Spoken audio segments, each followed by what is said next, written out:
What's good, YouTube? This your man Spill Dog. Man, a lot of y'all are making too much about too big a deal about this loss to Spence that he had to Crawford. A lot of y'all making this way too big a deal. I'm serious, man. He didn't knock him out, like knock him out. He stopped him, no doubt, but he didn't knock him out. He knocked him down a couple of times. Well, a few times. But the point I'm getting at, people, a fighter can have a bad night now. I don't think I say it again, that Terrence Crawford that fought Earl that night, unless it would have took Earl 3 years to go back and had the same dedication and focus on this one fight that Crawford has had. Crawford has had singular, this has been his singular mountain that he knew he had to climb, and Earl didn't see it like that. You understand what I'm saying? He really, now that's his fault. He really didn't. He really just disregarded Crawford and paid a heavy price for it. I gotta say Crawford is the elder statesman out of the two of them, and he played Earl 6 ways from Sunday. You know, when they was negotiating and the negotiation fell out that November, and he took him a tune up and came back a month later talking about you want to spin the block again. He was supposed to ignore him completely. Go ahead and fight Keith Thurman or somebody else, and then after that, if you want to fight, whatever. But I think Spence was worried about. He was tired of fighting at 147, so he wanted to just get it over with. But that was not giving Terrence Crawford the respect that his skills deserve. Now, just because he won that fight, in my opinion, just because you win a fight don't mean you always the better fighter. Now, I'm not saying now Terrence Crawford looks like the better boxer, always have. He's clearly more versatile. But I say I had to see it, again. Had he not been out the ring as long as he had, don't get me wrong, I ain't making no excuses because that's why I keep saying Crawford handled his business. Crawford is in my mind right now. Even if he don't beat Spence, this is how I feel about Bud. So now y'all probably ain't gonna hear this, you negative motherfuckers. But and this is how I feel, and this won't change. From where Crawford standing right now, even if they go up to 154 and Spence beat Bud at 154, as far as from the welterweights on down, that's in Floyd in the book. I I damn near if it wasn't for the fact that Floyd had the belt at 54 too, I would almost have to put Bud in front of Floyd is for this reason.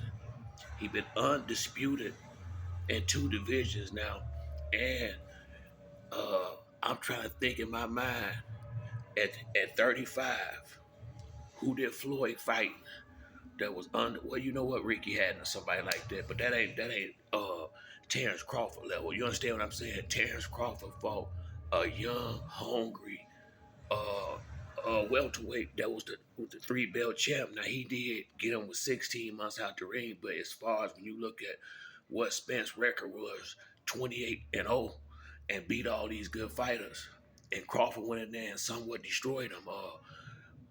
If he put like this, then he got to be second. I have to put him in front of Sugar Ray. Sugar Ray lost too many fights. I have to put him in front of Tommy Hearns, lost too many fights.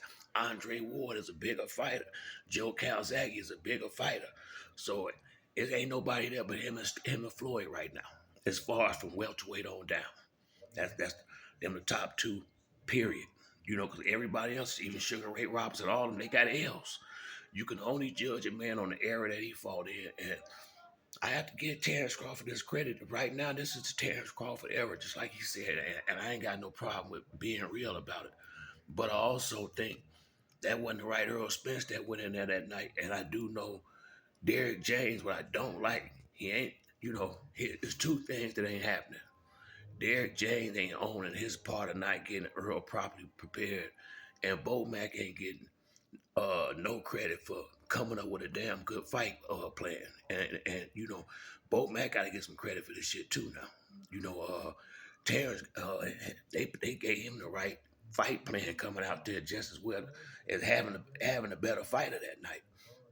But I gotta see it again. It's just like I said, I'm a lot older than most of y'all. It was similar when Roberto Duran whooped Sugar Ray ass real good that first time. Go back and look at it. Beat the shit out of Sugar Ray. Embarrassed him. Embarrassed him. You know what Sugar Ray did? Gotta run it right back, baby. Gotta run that back. Gotta run that back. And then if you go back and look at the documentary, Sugar Ray did some of the stuff Bud was doing, some of the stuff Floyd do. If you got a motherfucker that's gullible enough to let you handle him like Bud handled Spence, I mean, shit. I mean, he got what he's supposed to get. I mean, because he was Spence was being somewhat of a sucker all the way through in that fight. That's what Charlo. You heard what Charlo told Bud. You gonna play me like you played Earl. You feel me? And he played Earl 6 way from Sunday. Bud, no, he didn't. I'm not saying it to say nothing wrong. Earl played himself. I take it back. Earl played himself. Bud stood his ground. And can't be mad at him. Can't be mad at him. But it's gonna be different when they fight again. It ain't gonna look shit like that. I can't say who gonna win, who gonna lose. But it ain't just because of Earl Spence. Derrick James gonna do his motherfucking job next time too. I mean, the only person that said what I'm saying like it's supposed to, I heard James Tony saying it, and I heard Antonio Tarver. I'm not the only one feel this way. Derrick James need his ass whooped sending that boy out there like that. He know it, and I don't like the fact that he got his motherfucking ass out here and ain't owning the shit. I mean, but you cheesing like you got all your teeth out when they pat you on the back. Don't sit up there and let Earl just get through up under the bus by himself. You stand together, you fall together. And really, why don't you get out in front of this? You the trainer. He damn sure didn't get tired. So now what's the problem? He came out there with the same plan, round and round. You sent him out there because you ain't prepared him for nothing else. That's on the trainer. You done got comfortable over that same thing that boy did with with Deontay Wilder, Mark Breland, sat over there and bullshit trained him and got him fucked up out there against Fury. You know, DJ, do your motherfucking job. You can't just go out here and hold a pass and just get him ready. You gotta fight definitely for somebody like Bud. And I like Derrick James, but sometimes a motherfucker need to hear what they need to hear, especially when you run around here grinning and start talking shit to Bo Mac and all that. That ain't your personality. You don't change your character. You know that money, motherfucker. 'Cause DJ got a little brand new towards the end of that promotion. I was a little ashamed of him saying little stuff about that boy mama. At that point there, that's when I said this motherfucker burnt my money. In a sense, I really when he told him tell your mama leave her dancing shoes at home, I had already laid my bets at the casino. I felt a little bit like that was burnt money. You do not and ever insinuate nobody mama and shit other than a compliment. If that's and nothing else. If you ain't got a compliment to say, keep your motherfucking mama name out your mouth. Real talk. I mean, I ain't talking about behind violence. I'm just saying it ain't good business. If you want to speak on your own, that's cool. But mama wore dancing shoes and mama got in that ring and danced. So I was real pissed off with DJ. I ain't gonna tell you no lie, because I like Derrick James. But I like the Derrick James that we saw before the money came. And all these fight people start patting him on the back, man. He turned into something else. I hope Earl getting his ass whooped like that will humble him and he get his ass in that. We're talking about he don't watch that much boxing, he don't watch tape. Well, if you're gonna be training all these motherfucking fighters, I think you need to start real shit. You know, I hate what motherfuckers say. I mean, you don't you can tell Crawford and them look at tape. So like I said, man, hey man, we gotta bump again. We gotta run this back, y'all. Y'all gonna see. We gotta run this back. I seen it happen to Sugar Ray. Now don't get me wrong.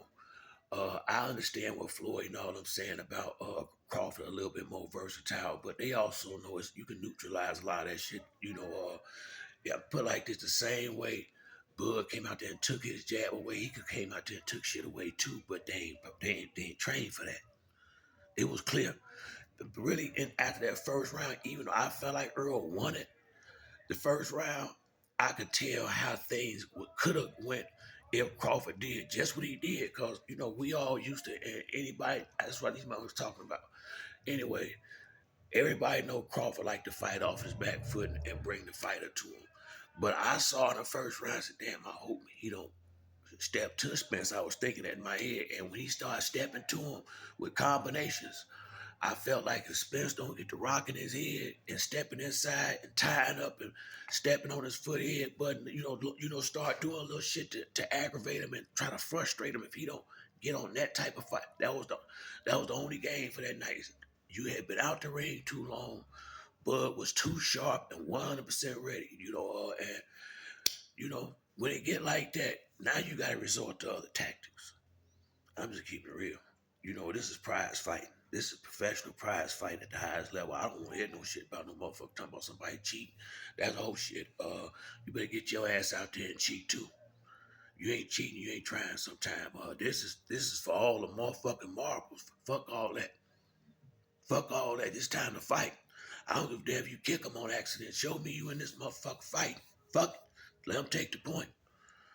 Sometimes, fuck it, let them take two if I gotta get it. Shit, I gotta get in this motherfucking fight. That's why your head had to be in a fight like that and you getting your ass whooped like that. Shit, you got no choice but to resort to the bullshit to try to get him off his game. To, buy you some time to figure this motherfucker out when it get like that and y'all ain't prepared for shit. That was what I was looking at. And that's why I was pissed off because I said, shit, he got to get in here. He got to start doing, stepping on his foot, doing whatever he got to do to get his ass all the way in there where he can be effective. And if he gonna be out, he needs to take. I say he kept needing to take another whole step back because he was sitting right there in punching range. I just think he was just, like I could say, time and all that. I seen it happen to good fighters before. Don't y'all remember Leon Speaks beat Muhammad Ali ass like that, and Ali came back and outboxed him. I mean, this ain't like this shit ain't happened to fighters before. Sometimes, you know, Floyd done spoiled us a little bit because he went 50 something and old. Andre Ward went about 38 or 40 and old. Joe Calzaghe was a bad motherfucker. He undefeated, but you're not gonna have no whole lot of people get through this whole thing and don't lose no fight. Losing a fight is not a big fucking deal. It really ain't. I mean, it is, but it ain't. You don't want to lose, but go look at all these great motherfuckers. I look at all these losses Ali got. Look at all them losses Holyfield got. Look at all them losses Tyson got. Look at all them losses Lennox Lewis got. Look, all them motherfuckers. When you keep climbing that mountain, somebody gonna kick that ass if you don't get your ass up out of here. Floyd was the best I seen do it. Floyd's best I seen do it, and Bud is second best. I'm keeping a buck as far as the fight and the business, tying it all together and being in control of their life. So I got the utmost respect for Bud, but I still think Earl gonna win his next fight. I really do. I think Errol gonna win the next fight. I really do, and I think they're gonna have 3 fights like they said they was. I mean, I could be 1,000% wrong, but that's what I think. And I know damn well that wasn't him that night. Uh, if you would just stop doing anything you do for 16 motherfucking months, and then come back to do it with a motherfucker that's probably the best at any company or whatever that's doing this and see if he ain't ahead of you a little bit and you ain't fucking up and he just breezing through it because he's sharp and on point. But let a couple of weeks get on, guess what? You catch back up. That's why I say the next time they gonna have a real fight this next one. Y'all see but that's it for me on this video. Like the video, to like or subscribe. Till next time, it's your man Spill Dog. I'm out.